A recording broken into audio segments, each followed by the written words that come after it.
Donc, je n'ai pas terminé l'exercice. Je vais le terminer rapidement. Il reste des questions simples. Le problème qui se pose dans cet exercice, c'est le champ électrique. Troisième question, déterminer l'énergie potentielle d'une charge moins Q placée en ce point. À quelle force est-elle soumise? Donc, en principe, on ne dit pas déterminer, on dit déduire. Déduire l'énergie potentielle et la force. Ici, l'énergie déduire, je répète, ce n'est pas déterminer, c'est-à-dire déduire. Ça veut dire utiliser la question précédente pour déterminer l'énergie potentielle de cette charge en ce point-là.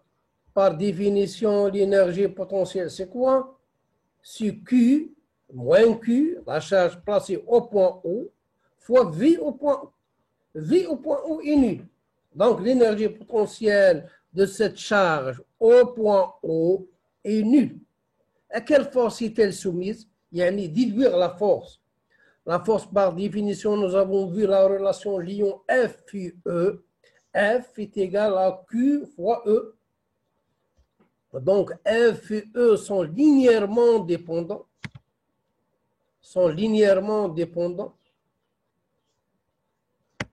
Donc, F, le sens F, c'est une force, c'est un vecteur. Donc, pour définir ce vecteur-là, il faut déterminer le module de ce F. Le module de F est égal à quoi? À la valeur absolue de Q fois le module de E. Le module de E, c'est déjà calculé dans la première question. Maintenant, le sens de F dépend de la charge moins Q. Je répète, F et E sont linéairement dépendants. F ou E donc, le sens de F dépend de signe de moins Q. Ici, moins Q. Donc, F et E sont de sens contraire. F et E sont de sens contraire. Ici, une petite remarque. Il ne faut pas comparer. Il ne faut pas comparer le module de F et le module de E. On ne peut pas dire ici le module de F est égal au module de E. Ici, E, c'est Newton sur Coulomb. Ici, c'est Newton. On ne peut pas comparer le module de F et le module de E. Je dis le sens de F est même sens que E ou bien sens contraire. On peut comparer seulement le sens. La dernière question, on veut déplacer cette charge du point O, on veut déplacer cette charge du point O au point O'. Quelle est l'énergie nécessaire pour déplacer cette charge du point O au point O'?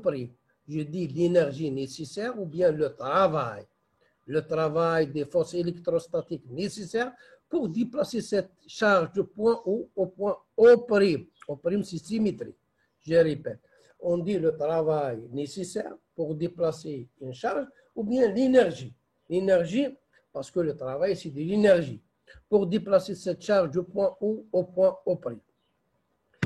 On a deux méthodes ici pour calculer le travail. Bien, on utilise le théorème de l'énergie, c'est notre cas, c'est le plus simple, ou bien on utilise la formule du travail. Le travail, c'est quoi? C'est égal à l'intégrale de F, vecteur F, fois vecteur déplacement de L. Ici, il suffit d'appliquer ce théorème-là parce que c'est simple. Le travail pour déplacer la charge du point O au point O'. Par définition, l'énergie ou bien le travail pour déplacer cette charge du point A au point B est égal à moins delta de EP. Ou bien, je peux enlever ce moins-là.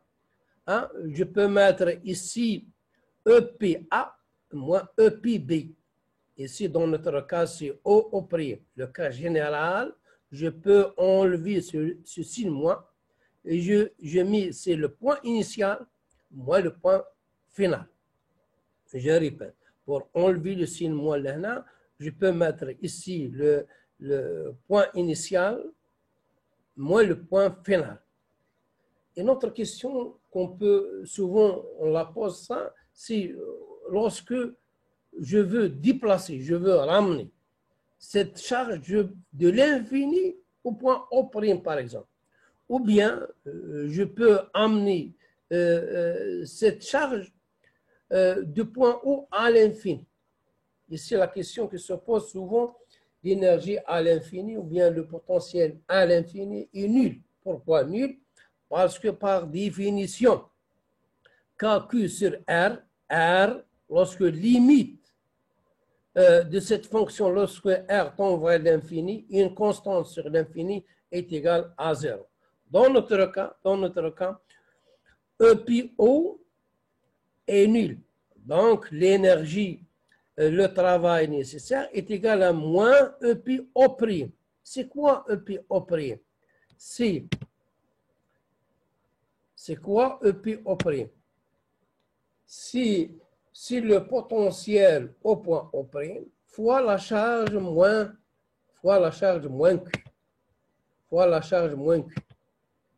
Donc, il suffit de calculer le potentiel au point O'. Le point O'. V au point O' est égal V'1 plus V'2 plus V'3 plus V'4. On remarque là, que la distance O'A est égale à O'B, O'C est égal à O'D, on conclut que V au point O' est nul. On conclut que l'énergie potentielle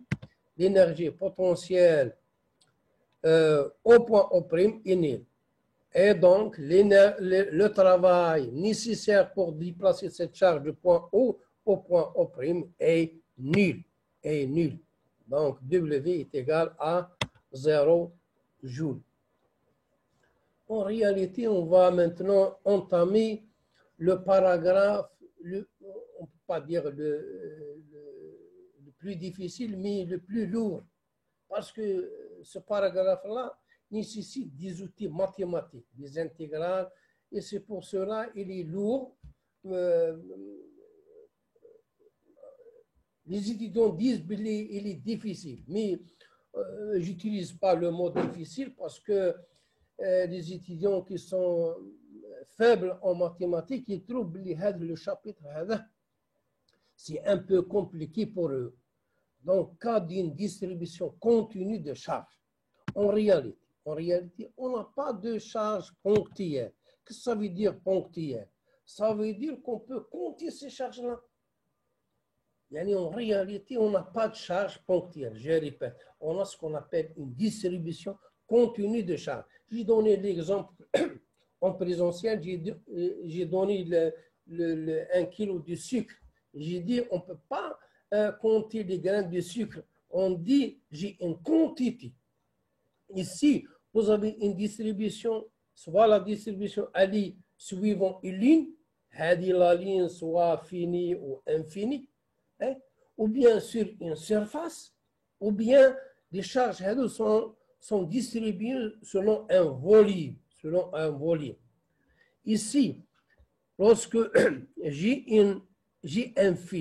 un fil quelconque, de longueur DL, l'élément de longueur DL, c'est une petite longueur. La longueur contient un nombre de charges. Le DL contient un nombre de charges que j'intitule par DQ.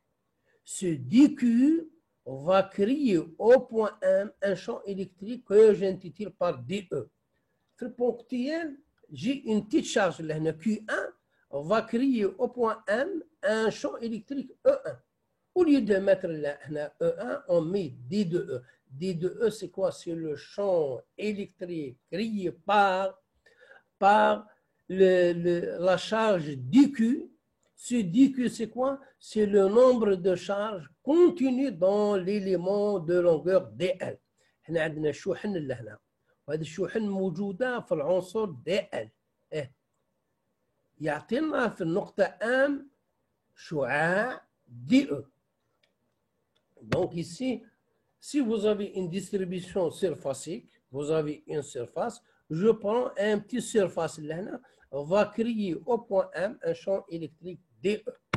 Si vous avez un volume, le volume va créer, le petit volume va créer au point M un champ électrique DE. Là, on s'intéresse seulement,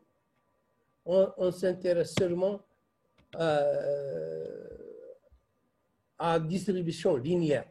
On définit en S les densités de charge. Lorsque je vois lambda, ça veut dire qu'on a une distribution linéaire selon une ligne. Lorsque je vois le sigma, ça veut dire qu'on a une distribution surfacique. Et volume, rho, ça veut dire volume. Là, on va s'intéresser seulement à l'élément de longueur L. Lorsque je vois lambda, ça veut dire que j'ai une distribution linéaire. عندي شحن موزعة على خط. هذا الخط هذا هل يكون ما لا نهاية، يكون ممكن منتهي، خط مستقيم، c'est quelconque, linéaire. Donc, on appelle lambda, c'est la densité linéaire ou bien la densité linéaire. الكثافة خطية. Ici, c'est la densité surfacique. Ici, c'est la densité volumique. Cette densité-là est égale à quoi? dQ est égal à lambda fois dL. dL, c'est une longueur. Je peux mettre la dL, c'est dx, dy, dz. Ici, dQ, c'est sigma ds. Ici, dQ, c'est rho dv. Là, on s'intéresse seulement à l'élément de longueur. L'élément de longueur. Je répète, lambda, ce qu'on appelle densité. Densité linéaire ou bien densité linéaire. Dans ce cas, Q, à quoi est égal? La charge totale est égale à l'intégrale. L'intégrale de lambda dl. Lambda dl. Donc Q, la charge totale, c'est quoi? C'est du Q. Je répète, ici, si j'ai des charges ponctuelles, je mets, c'est la somme de QI. Ici, j'ai des charges continues, je mets l'intégrale. Voici la différence entre ponctuel et continu. Si, ici, au lieu de mettre sigma, la somme, je mets l'intégrale. Parce que c'est continu. Voici la différence. Ici, si vous avez les charges, la somme des charges, je mets somme des charges. Ici, vous avez continu, vous mettez l'intégrale. Voici la différence entre continu et ponctuel. L'expression du champ électrique produit par une distribution continue de charge. DU, par définition, c'est quoi? C'est quoi U? Nous avons vu E, c'est quoi? C'est K. K, Q, R carré, U. Pour une charge ponctuelle. Donc, la même chose pour DE, c'est quoi? DE, c'est quoi? DE, c'est quoi? C'est K. DU, c'est quoi? C'est K DQ, R au cube fois vecteur R. Ou bien, K DQ sur R carré U. Sur R carré U. Ici, le vecteur R, c'est quoi? C'est module de R fois U. Ici, DQ. DE, c'est quoi? DE, c'est quoi? C'est le champ électrique créé par l'élément DQ, par l'élément du Q, par le nombre de charges du Q, contenu dans l'élément de longueur DL. L'élément de longueur DL. Si je prends une surface, voici la surface. DQ, c'est le nombre de charges contenues dans l'élément de longueur DL. Ou le DQ, c'est le nombre de charges contenues dans l'élément DS.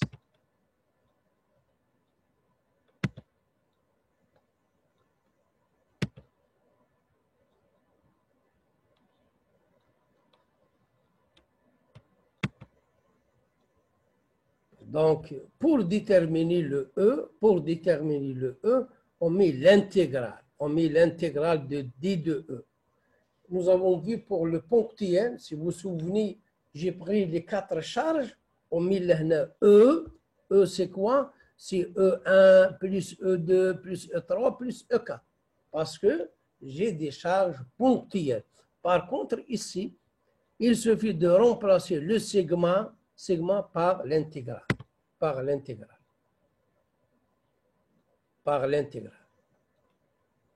Souvent, lorsqu'on a une distribution continue de charges, je dis que le plan est rapporté un repère orthonormé OIJK.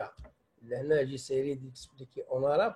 عندما تكون عندنا شحن موزعة يقولوا لنا احسب الحقل الكهربائي لأن si en général on applique la méthode analytique. Ça veut dire déterminer E revient à déterminer les composantes de ce champ électrique.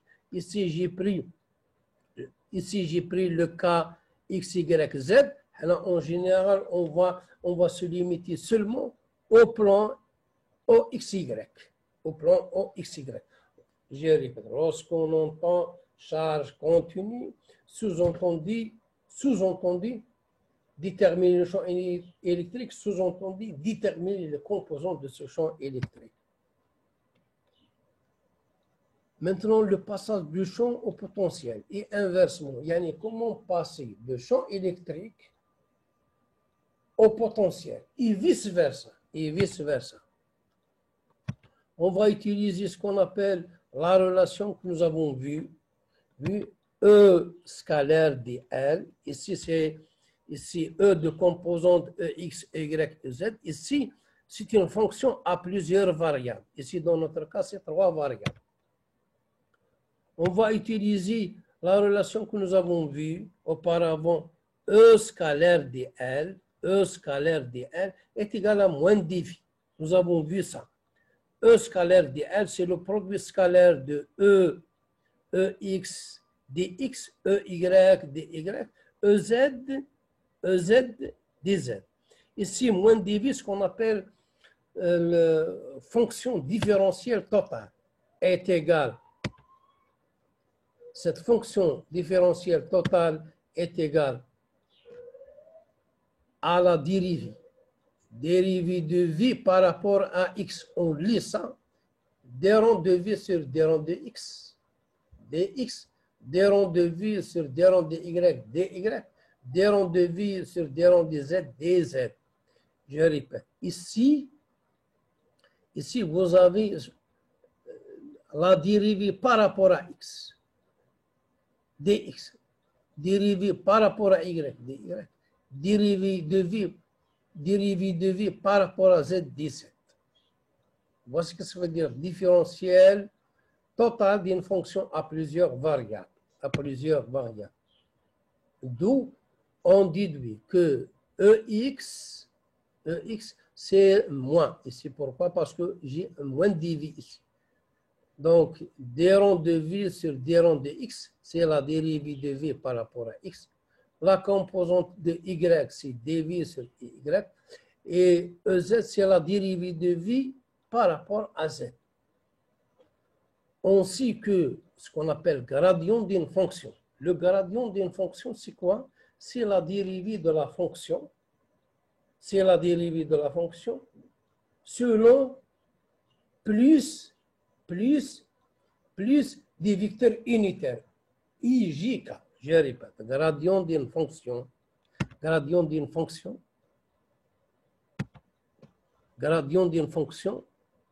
Il s'écrit grade de vie.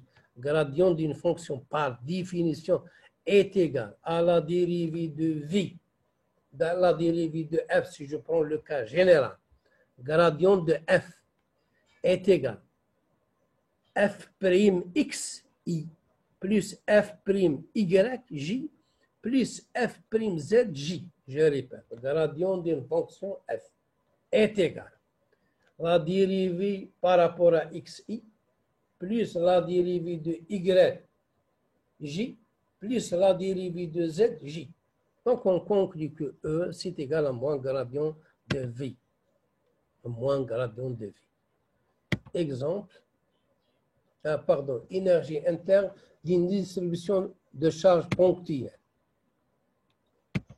Système de deux charges. Voici l'énergie interne, l'énergie potentielle ou bien l'énergie interne de deux charges. C'est K, Q1 fois Q2 sur D. D, c'est quoi? C'est la distance séparant les deux charges. Pour trois charges, à quoi est égal?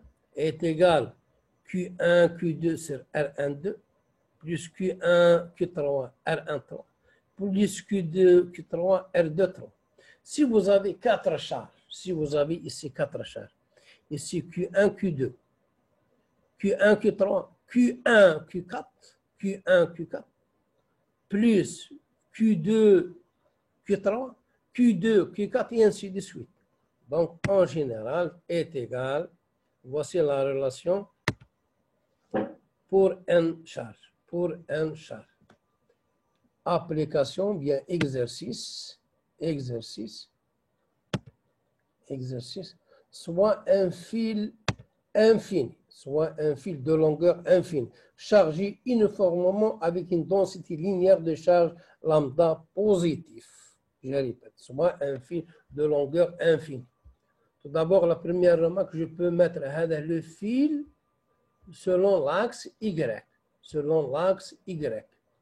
Ou bien, je peux le mettre selon l'axe des X. C'est la même chose. Soit un fil de longueur infinie chargé uniformément avec une densité linéaire de charge lambda positive. Ici, vous avez un fil infini. On peut vous donner un fil fini. On peut vous donner un fil variant de 0 à plus l'infini. On peut vous donner un cercle. Un cercle, c'est un fil. On peut vous donner un demi-cercle. On peut vous donner un arc de cercle. Donc ici, l'exemple le plus utilisé, c'est le fil infini. Ici, deuxième remarque, ici lambda positif. Le signe, lorsque les charges sont continues, le signe n'influe pas sur le calcul du champ électrique. Un lambda positif ou bien négatif. Je peux mettre ici moins l'infini 0 négatif, 0 plus l'infini positif. Donc ici, vous avez soit un fil de longueur infinie chargé uniformément avec une densité linéaire de charge lambda positive. لهنا عندنا خيط ما لا نهاية مشحون بانتظام avec une densité positive. La première question, calculer le champ électrique au point M. Et on déduire le potentiel en ce point-là. Tout d'abord, يكون عندنا charge continue. Tout d'abord, je vois est-ce qu'il y a une symétrie. Pourquoi symétrie? Parce que s'il y a symétrie, je calcule une seule composante. Si vous trouvez une difficulté concernant la symétrie, tout d'abord, la première remarque, je vois est-ce qu'il y a une symétrie. Le schéma taille, est-ce qu'il y a une symétrie? Malgré, si vous trouvez une difficulté concernant la symétrie, vous calculez directement les composantes X et Y. La première remarque, on calcule le champ électrique dans le plan OXY. Ce n'est pas Z. Et on va se limiter seulement au plan. حنا حدنا فقط في المستوى. يعني EX déterminer le champ électrique revient à déterminer EX, EY. قلنا عندما يكون continu, ça veut dire que le plan est rapporté un repère orthonormé OIJ. Donc, ici, si je prends, voici le fil moins l'infini plus l'infini. Je prends un élément de longueur DL.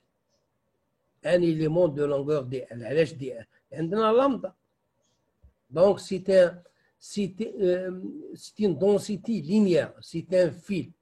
L'élément DL ou bien l'élément DX. علاش l'élément DX? Parce qu'il se trouve sur l'axe des X. Je peux l'intituler par Y. Donc, ici, l'élément DL contient un nombre de charges. Le nombre de charges, il va créer au point M un champ électrique que j'intitule DE. C'est le champ électrique créé par l'élément de longueur, les charges contenues dans l'élément de longueur DL. La question, c'est calculer le champ électrique dans le fil.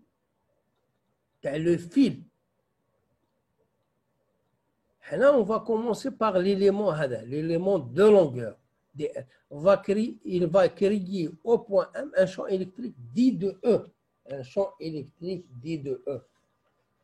Donc, tout d'abord, je dis au point M, le plan est rapporté à un repère orthonormé OH. Donc, tout d'abord, je vois est-ce qu'il y a une symétrie. Le DL, je prends le DL là. Il y a une symétrie. Vous voyez là, lorsque vous faites les projections de DE sur l'axe X. L'axe X. Passons par le point 1. Je vois que là, il y a l'origine. Je vois que la composante selon X est nulle. Par construction.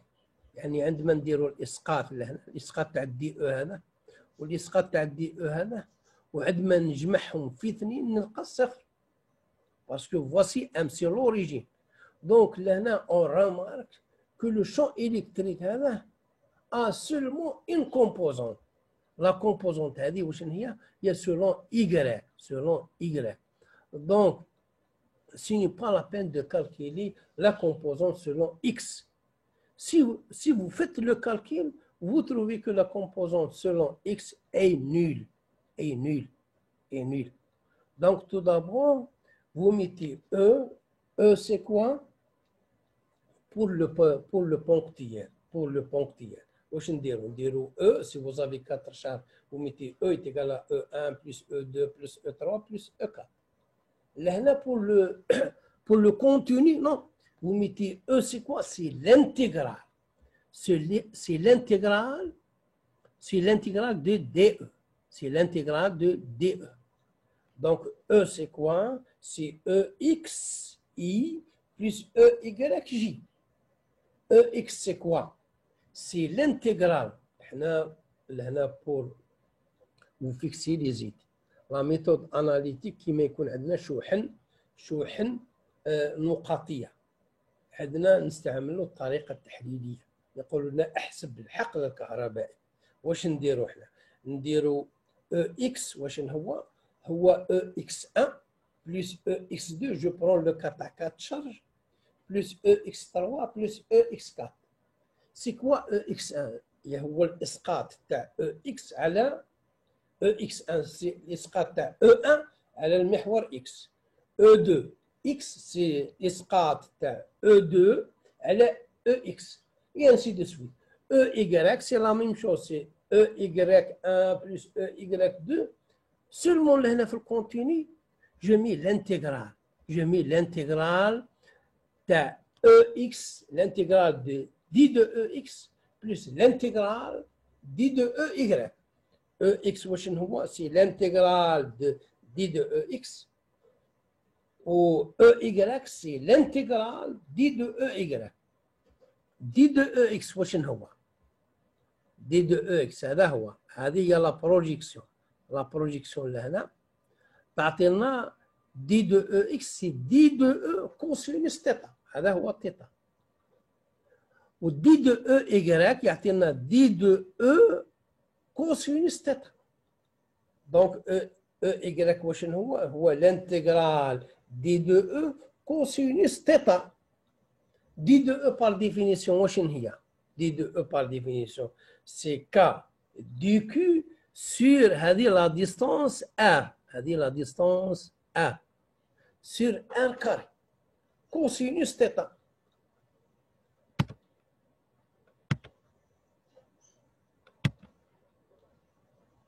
Donc, il suffit maintenant, je répète, là c'est R, donc là c'est E, Y, واش هو c'est D de E cosinus θ. D de E, c'est quoi? C'est K dQ sur R carré cosinus θ. dQ, c'est quoi? dQ, c'est quoi? On a une distribution linéaire. Une distribution linéaire. Donc, dQ, c'est quoi? C'est lambda dL. Lambda dL ou bien dx. Donc, lambda, c'est une constante, ou K, c'est une constante. Je peux sortir K ou lambda من l'intégrale. يبقى عندنا في l'intégrale واش هو dL cosinus θ R carré. نعاود. يبقى عندنا في الانتجرال dL cosinus θ و R carré. Lorsque je change هذا dL هذا نديه لهنا واش يحدث؟ يتغير هذا لو R ويتغير لو θ. دونك عندنا L هذا L و θ و R sont liés وراهم في الانتجرال. Donc il faut mettre في الانتجرال هذا. Lorsque j'ai donné l'exemple en présentiel, qui connaît un intégral x au carré fois y dx, ou tel que y est égal à 1 moins x. Est-ce que nous pouvons y من l'intégral? Non. Mais nous ne pouvons pas. Pourquoi? Parce que x ou y sont liés. Donc l'intégral ou bien en fonction de θ, ou bien en fonction de r, ou là en fonction de L. Là, on a le choix, le meilleur choix, c'est de dire en fonction de θ. علاش en fonction de θ? Parce que je connais θ varie de moins l'infini. هذه لهنا نزيدوا لها c'est moins l'infini. ولا هنا لا pardon moins pi sur 2. ينديروا R varie de moins l'infini à plus l'infini. وعندنا l'intégral pour éviter هذو les limites. On va mettre en fonction de θ. θ variant de moins pi sur 2 à plus pi sur 2. لهنا عندنا symétrie. Je peux mettre لهنا من 0 le pi sur 2. Et on déduit l'autre partie par symétrie. Donc عندنا intégral EY c'est K lambda dl cosinus θ sur R carré. R واش هو؟ Il faut mettre واش؟ Il faut mettre هذا R en fonction de θ وهذا L ولا dL en fonction de θ. لهنا R c'est quoi ولا cosinus θ c'est quoi?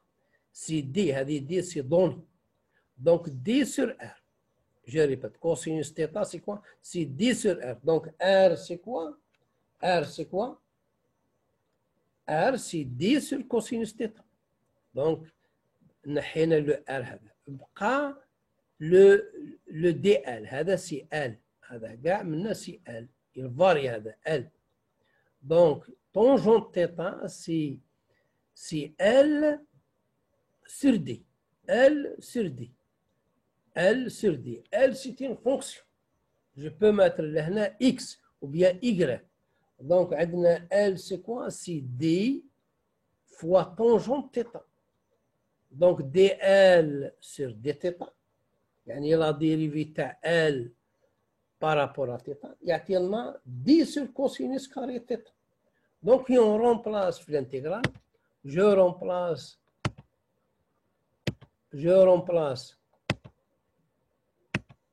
في l'intégrale. Donc j'obtiens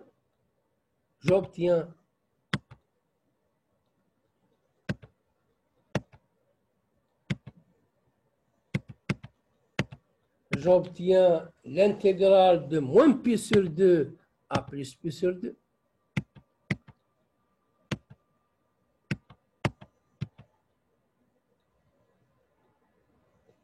J'obtiens l'intégrale de moins pi sur 2 à plus pi sur 2. Cosinus θ compris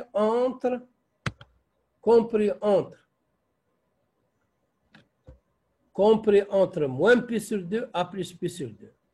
l'intégrale de cosinus gérée par sinus, compris entre moins p sur 2 et plus p sur 2, est égal à 2. Donc, on déduit que ou EY, on parle, EY est égal, il est porté par EY. Là, si EY est égal lambda sur 4pi epsilon 0d, intégrale de cosinus sinus, هذا كاع يعطينا 2. هذا يعطينا 2. Donc, est égal 2 lambda sur 4pi epsilon 0 d. Déduire le potentiel. On sait que E est égal. Là, je prends R,